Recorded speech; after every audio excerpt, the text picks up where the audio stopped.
राधे राधे दोस्तों, आपका हमारे YouTube चैनल कृपा मेरे सरकार में स्वागत है। आइए शुरुआत करते हैं मंगला गौरी व्रत कथा की।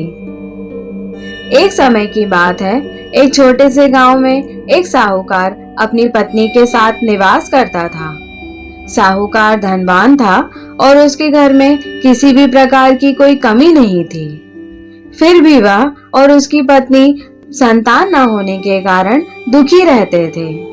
संतान की कमी उन्हें हमेशा कचोटती रहती थी।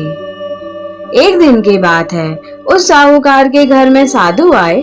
साहूकार ने उनका आदर सत्कार किया और उन्हें अपनी समस्या के बारे में बताया। साधु ने साहूकार की पत्नी को सावन में मंगलवार को किए जाने वाले मंगला गौरी व्रत करने की सलाह दी। साथ में पूजा के बारे में भी संपूर्ण जानकारी प्रदान की। इसके बाद साहूकार की पत्नी ने सावन माह के पहले मंगलवार से ही गौरी मंगला का पूजन व्रत रखना शुरू कर दिया। अब वह हर मंगलवार को विधि पूर्वक व्रत और पूजा पाठ करने लगी। इस प्रकार कई महीनों तक उसने यह व्रत किया।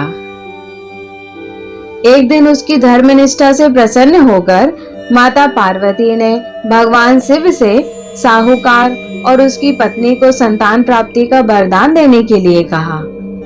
साहूकार को उस रात स्वप्न में एक दिव्य शक्ति ने दर्शन देके कहा कि एक आम के पेड़ के नीचे भगवान गणेश की मूर्ति विराजमान है। तुम उस पेड़ से आम तोड़कर अपनी पत्नी को खिला देना, इससे तुम्हें संतान की प्राप्ति का सुख मिलेगा। साहूकार ने अगले दिन सुबह उठकर अपनी पत्नी को इस सपने के बारे में बताया और वह उस आम के पेड़ को ढूंढने निकल पड़ा। काफी समय तक ढूंढने के बाद आखिरकार साहूकार को वह आम का पेड़ मिला जहां भगवान गणेश की मूर्ति विराजमान थी। उसने आम तोड़ने के लिए उस पेड़ पर पत्थर मारना शुरू कर दिया। पत्थर फेंकने से एक आम तो टूटकर नीचे गिर गया, लेकिन गलती से एक पत्थर जाकर भगवान गणेश की प्रतिमा को लग गया। इससे भगवान गणेश क्रोधित हो गए और उन्होंने प्रकट होकर उस साहूकार को श्राप देते हुए कहा कि हे स्वार्थी मनुष्य, तूने अपने स्वार्थ के कारण मुझे चोट पहुंचाई है। तुझे माँ पार्वती की कृपा से संतान की प्राप्ति तो होगी, लेकिन उसकी मृत्यु 21 वर्ष की आयु में ही हो जाएगी। यह सुनकर साहूकार बहुत घबरा गया और वो वापस घर चला गया। उसने वह फल अपनी पत्नी को खिला दिया और किसी को भी इस घटना के बारे में नहीं बताया। कुछ समय पश्चात भगवान शिव और माता पार्वती के आशीर्वाद से साहूकार और उसकी पत्नी को पुत्री की प्राप्ति हुई। इससे उन दोनों के जीवन में खुशी का ठिकाना न रहा, लेकिन साथ ही साहूकार इस बात से भी चिंतित था कि उसका पुत्र अल्पायु होगा। देखते ही देखते वह बालक 20 वर्ष का हो गया और व्यापार में अपने पिता का हाथ बटाने लगा। एक दिन लौटते समय साहूकार पेड़ की छांव में तालाब के किनारे बैठकर अपने पुत्र के साथ भोजन करने लगा।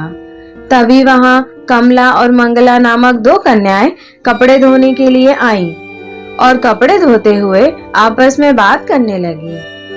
कमला ने मंगला से कहा कि मैंने इस सावन मास में प्रत्येक मंगलवार को मंगला गौरी व्रत रखने का निश्चय किया है। तुम भी माँ पार्वती को समर्पित यह व्रत अवश्य करना। इससे माता प्रसन्न होती हैं और आप पर उनकी कृपा दृष्टि बनी रहती है। इसे करने से मनोवांछित वर और अखंड सौभाग्य की प्राप्ति भी होती है। कमला की बात सुनकर मंगला भी इस व्रत को करने के लिए तैयार हो गई। दूसरी ओर साहूकार ने दोनों कन्याओं के बीच यह पूरा संवाद सुन लिया और उसने अपने मन में यह सोचा कि कन्या मंगला गौरी व्रत करती है, इससे इसे अखंड सौभाग्य की प्राप्ति होगी। यह मेरे पुत्र के लिए एक योग्य वधू साबित होगी। ऐसा सोचकर वह उन दोनों के विवाह का प्रस्ताव कन्या के पिता के पास लेकर गया। साहूकार की गांव में प्रतिष्ठा और मान होने के कारण कमला के पिता अपनी पुत्री का विवाह साहूकार के लड़के से करवा देते हैं। विवाह के पश्चात भी कमला विधि पूर्वक मंगला गौरी का व्रत रखना जारी रखती है। उसके इस भक्ति भाव से प्रसन्न होकर माता पार्वती एक दिन उसे स्वप्न में दर्शन देती हैं और कहती हैं कि मैं तुम्हारी भक्ति से अत्यंत प्रसन्न हूँ, इसलिए तुम्हें अखंड सौभाग्य का वरदान देती हूँ। लेकिन तुम्हारा पति अल्पायु है, इसलिए अगले महीने मंगलवार के दिन एक सर्प तुम्हारे पति के प्राण लेने आएगा। तुम उसके लिए एक प्याले में मीठा दूध रख देना, उसके पास एक खाली मटका भी रख देना। सर्प दूध पीकर उस मटके में चला जाएगा और फिर तुम उस मटके को ऊपर से कपड़े द्वारा ढक देना। अगले मंगलवार को कमला ने माता पार्वती की बात मानकर एक प्याले में मीठा दूध रख दिया और पास में एक मटकी भी रख दी। सर्प ने आकर दूध पिया और मटकी में जाकर बैठ गया। कमला ने उस मटकी पर कपड़ा बांधकर उसे जंगल में रख दिया। माता पार्वती की कृपा से कमला के पति के प्राण बच गए। इस प्रकार मंगला गौरी व्रत के पुण्य फल से साहूकार का पुत्र श्राप मुक्त हो गया। जब कमला ने घर में सबको इस चमत्कार के बारे में बताया तो सभी आश्चर्यचकित रह गए।